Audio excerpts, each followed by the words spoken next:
One Love Entertainment.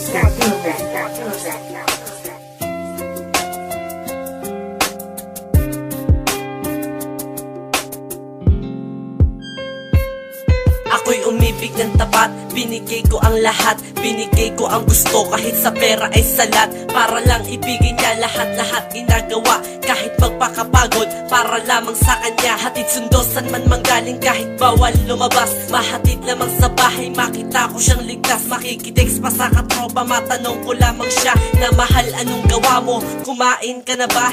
At kung nasaan ka, at ayos ka lang ba?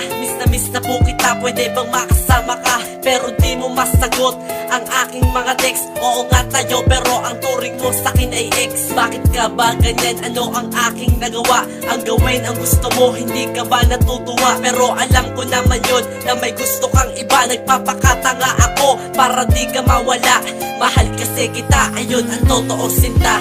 Iyong sinayang ang pag-ibig ko na dapat at totoo.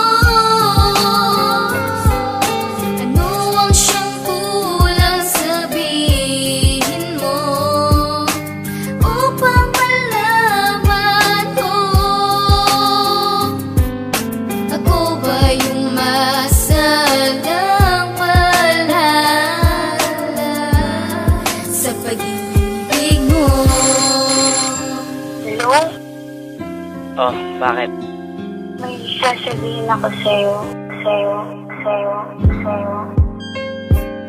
Isang gabi tumawag siya, may gusto daw sa'king sabihin. Isang sekreto na matagal na daw niyang nililihim. Tungkol daw to sa pag-ibig, relasyon naming dalawa. Humihingi siya ng patawad abang ako'y natataranta. Hindi ko alam bakit ganon ang mga sinasabi niya. Ako'y naguguluhan at napapamura na nang sinabi niya patawad at salamat sa iyo. May mahal akong iba, sana matanggap mo ito. Mundo ko'y napahinto, ang aking luha ay tumulo. Ang relasyon kong iningatan, hiwalayan ang patungo. Di ko inasahan to, na ganito ang mangyayari. Naiiwan na ako na siyang mahal kong babae. Tapat naman ako, ano ang kasalanan ko? Bakit umibig pa ng iba at hindi na lang ako? Huling mensahe kong sinabi, salamat din sa'yo. Kung hindi dahil sa'yo, ako ay natauhan na at natutong umibig nang hindi na sobra-sobra.